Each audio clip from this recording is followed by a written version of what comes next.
Salam saudara-saudara yang kasih dalam nama Tuhan Yesus Kristus. Hari ini hari yang luar biasa. Karena temanya, judul renungan pada hari ini sangat-sangat luar biasa. Mengapa? Banyak orang bertanya kepada saya, Pak Pendeta, Pastor, bagaimana supaya saya bisa dilahirkan kembali oleh Roh Kudus? Bagaimana saya bisa dapat baptisan Roh Kudus? Bagaimana saya punya kuasa Roh Kudus? Hari ini saya akan jawab. Mudah sekali karena semua itu ada dalam firman Tuhan. Ada dalam firman Tuhan. Saya akan bacakan Yohanes 14. Ya, Yohanes 14 ayat yang ke-15 sampai 27. Yohanes 14 ayat 15 sampai 27 akan saya bacakan dan kita akan mengerti isi firman Tuhan ini. Bagaimana syarat untuk menerima Roh Kudus tentunya. Saya akan bacakan. Jikalau kamu mengasihi aku, kamu akan menuruti segala perintahku. Aku akan minta kepada Bapa dan Dia akan memberikan kepadamu seorang penolong yang lain supaya Ia menyertai kamu selama-lamanya, yaitu Roh kebenaran. Dunia tidak dapat menerima Dia, sebab dunia tidak melihat Dia dan tidak mengenal Dia. Tetapi kamu mengenal Dia, sebab Ia menyertai kamu dan akan diam di dalam kamu. Oh, luar biasa. Janji Tuhan luar biasa. Ayat 18, aku tidak akan meninggalkan kamu sebagai yatim piatu. Aku datang kembali kepadamu. Luar biasa. Ayat 19, tinggal sesaat lagi dan dunia tidak akan melihat aku lagi. Tetapi kamu melihat aku sebab aku hidup dan kamu pun akan hidup. Wah, luar biasa. Tuhan Yesus luar biasa. Ayat 20, pada waktu itulah kamu akan tahu bahwa aku di dalam Bapakku dan kamu di dalam aku dan aku di dalam kamu. Itu kata Tuhan Yesus. Luar biasa. Ayat 21. Barang siapa memegang perintahku dan melakukannya, dialah ia mengasihi aku. Dan barang siapa mengasihi aku, ia akan dikasihi oleh Bapakku. Dan aku pun akan mengasihi dia dan akan menyatakan diriku kepadanya. Puji Tuhan, luar biasa. Ayat 22. Yudas yang bukan Iskariot berkata kepadanya, Tuhan, apakah sebabnya maka engkau hendak menyatakan dirimu kepada kami dan bukan kepada dunia? Bukan kepada dunia, kepada diri orang-orang tertentu. Ya, diri orang tertentu. Roh Kudus itu bukan untuk dunia, hanya orang-orang tertentu. Siapa tuh nanti kita akan pelajari. Jawab Yesus ayat 23. Jika seorang mengasihi aku, ia akan menuruti firman dan Bapakku akan mengasihi dia dan kami akan datang kepadanya dan diam bersama-sama dengan dia. Luar biasa. Luar biasa. Ayat 24. Barang siapa tidak mengasihi aku, ia tidak menuruti firmanku dan firman yang kamu dengar itu bukanlah daripadaku melainkan dari Bapa yang mengutus aku. Ayat 25, semuanya itu kukatakan kepadamu selagi aku berada bersama-sama dengan kamu. Ayat 26, Anda boleh catat. Tetapi penghibur yaitu Roh Kudus yang akan diutus oleh Bapa dalam namaku. Dialah yang akan mengajarkan segala sesuatu kepadamu dan akan mengingatkan kamu akan semua yang telah kukatakan kepadamu. Ayat 27. Damai sejahtera ku tinggalkan bagimu, damai sejahtera ku berikan kepadamu. Dan apa yang kuberikan tidak seperti yang diberikan oleh dunia kepadamu. Janganlah gelisah dan gentar hatimu. Demikianlah pembacaan firman Tuhan Yohanes 14 ayat 15 sampai 27. Syarat untuk menerima Roh Kudus dan dibaptis Roh Kudus dan kuasanya, jelas tadi kita dengar ada 3 kali. Ada 3 kali, saudara. Yang pertama ayat 15-16, saya akan bacakan. Jikalau kamu mengasihi aku, kamu akan menuruti segala perintahku. Jikalau kamu mengasihi aku, ya, mengasihi Tuhan Yesus, aku akan minta kepada Bapa, Ia akan memberikan kepadamu seorang penolong yang lain, supaya Ia menyertai kamu selama-lamanya. Haleluya, amin. Itu yang pertama. Diulang lagi, dipertegas ayatnya yang ke-21. Barang siapa memegang perintahku dan melakukannya, memegang perintah firman Tuhan, perintah Tuhan, dan melakukannya, dialah yang mengasihi aku.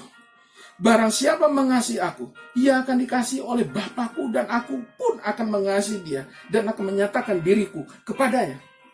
Itu yang kedua. Dipertegas lagi 3 kali di ayatnya yang ke-23. Jawab Yesus, jika seorang mengasihi aku, ia akan menuruti firmanku, dan Bapakku akan mengasihi dia, dan kami akan datang kepadanya dan diam bersama-sama dengan dia. 3 kali, saudara. Jelas, syarat untuk menerima Roh Kudus dan dilahirkan oleh Roh Kudus, yang pertama adalah mengasihi Tuhan. Mengasihi Tuhan bukan sekedar pujian, bukan hanya deklarasi, tapi tindakan.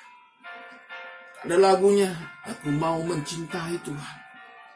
Bagus lagu itu, tetapi bagaimana tindakan kita mencintai Tuhan?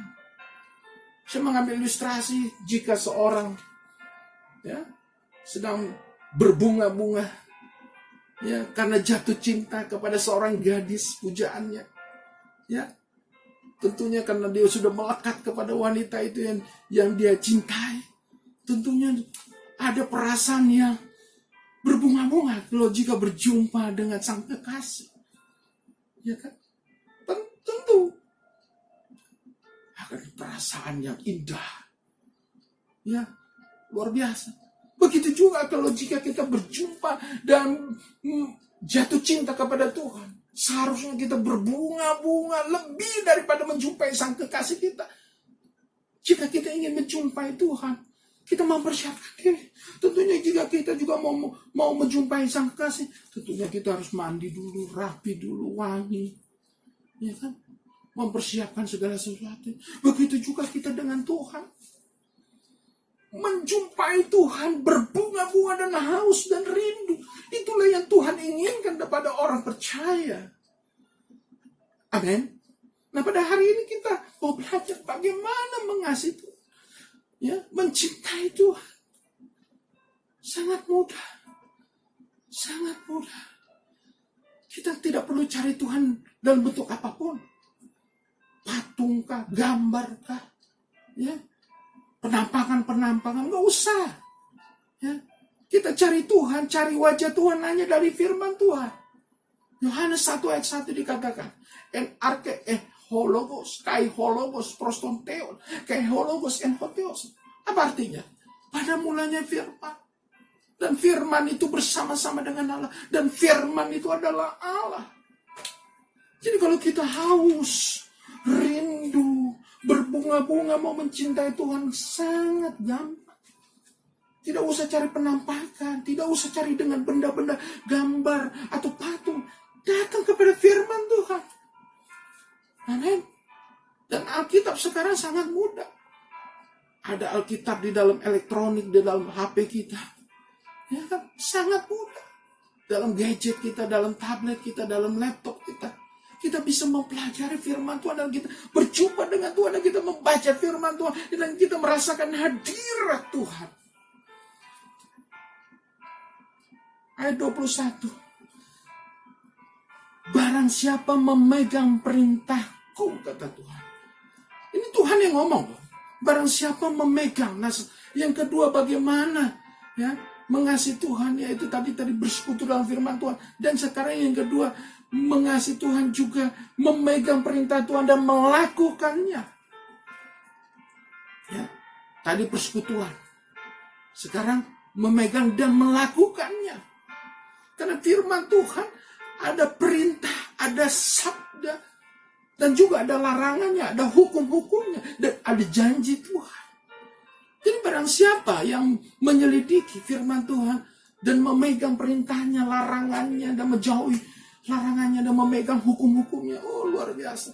Dialah orang yang mengasihi Tuhan, katanya ayat 21. Barang siapa memegang perintahku dan melakukannya, dialah yang mengasihi Tuhan Yesus. Sebetulnya gampang, saudara.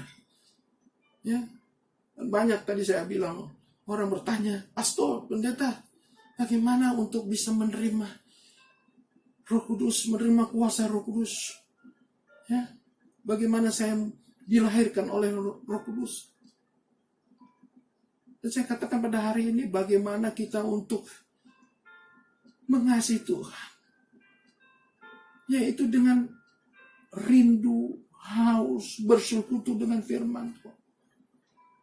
Yang kedua tadi, memegang perintahnya, melakukannya, dan menjauhi larangannya, dan menanti janjinya. Wow, puji Tuhan, luar biasa.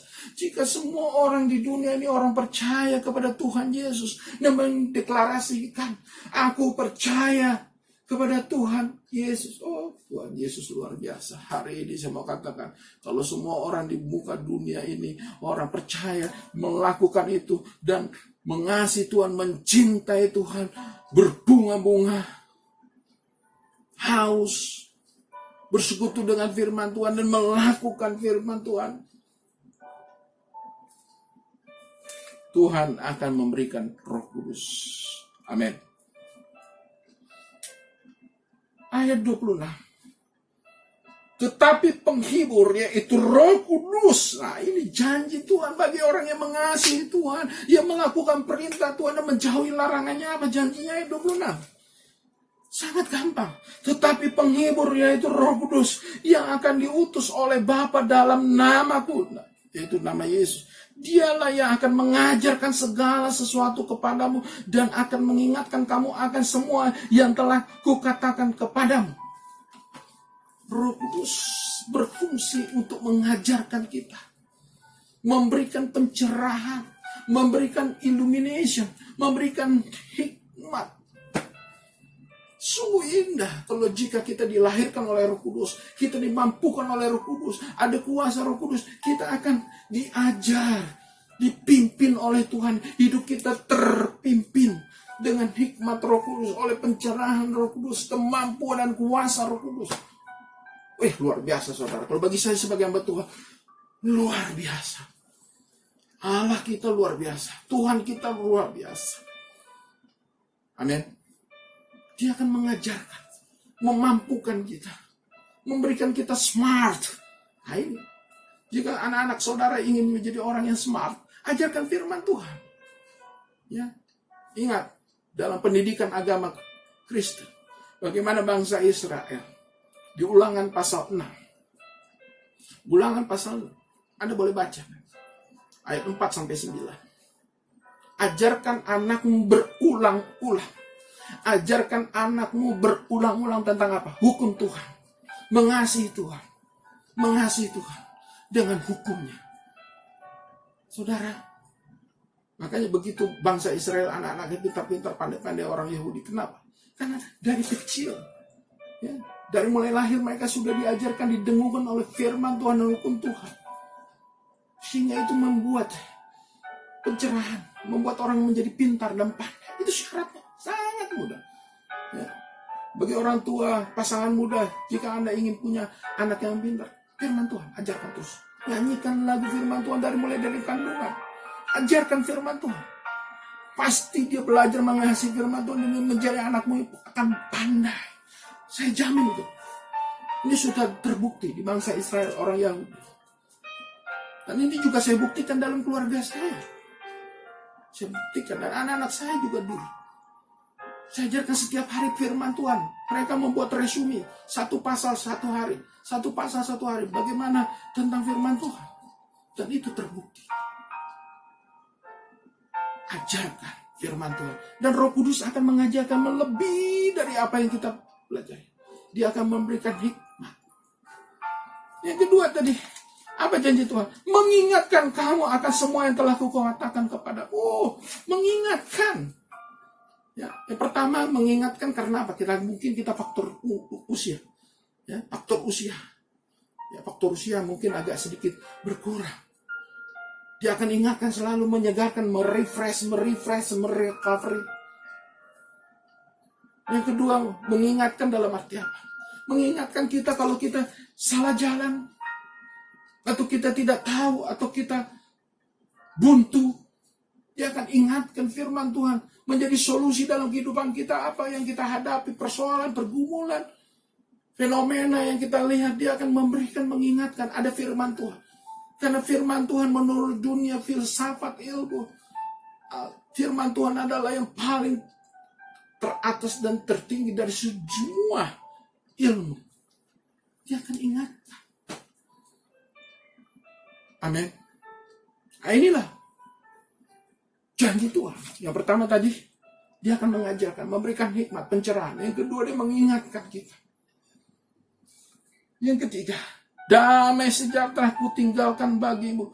Damai sejahtera ku berikan kepadamu.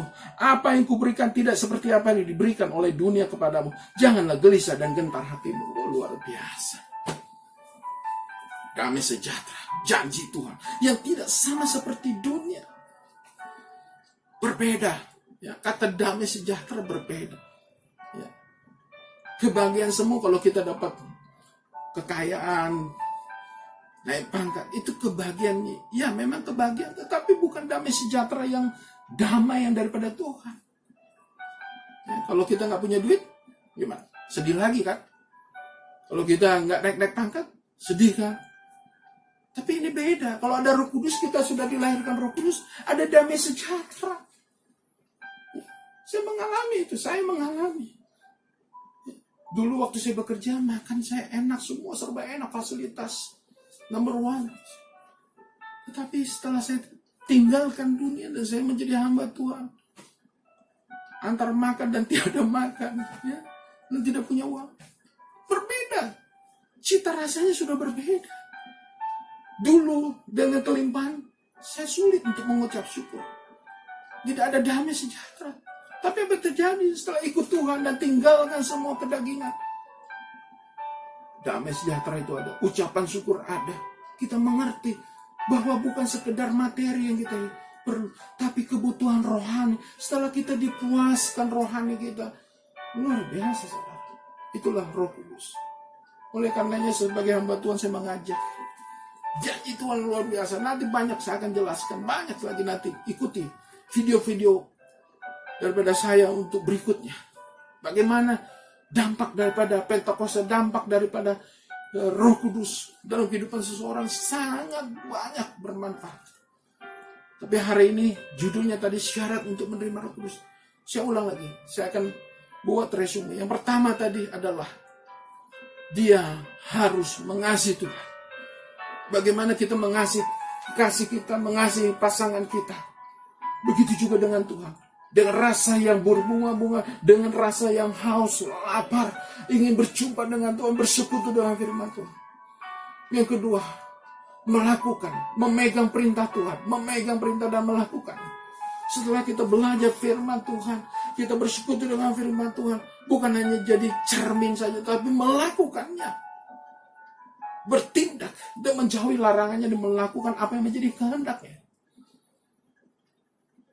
Sehingga Tuhan datang kepadamu, yaitu dalam bentuk roh, ya, dalam wujud Roh Kudus. Dia akan melahirkan saudara, ya, memperbarui citra diri Anda, akan diperbaiki, recovery, dipulihkan, sehingga damai sejahtera ada padamu. Dan Tuhan akan berikan pencerahan, hikmat, jalan keluar dalam menghadapi dunia yang bejat ini dan sesat ini. Akan Anda diberikan hikmat. Dan Tuhan juga akan mengingatkan engkau. Wah, luar biasa. Banyak hal. Itulah makanya kenapa Yesus mengatakan kepada Nikodemus, syarat untuk melihat dan masuk kerajaan surga, dia harus dilahirkan oleh air dan roh. Ya, harus. Sehingga bukan orang yang buta, ya, gak tahu jalannya. Dengan Roh Kudus kita tahu jalan kita menuju surga. Amin. Demikianlah firman Tuhan menjadi berkat kita Kita semua yang mendengar dan melihatnya, syarat untuk menerima Roh Kudus. Tuhan Yesus memberkati kita semua. Amin.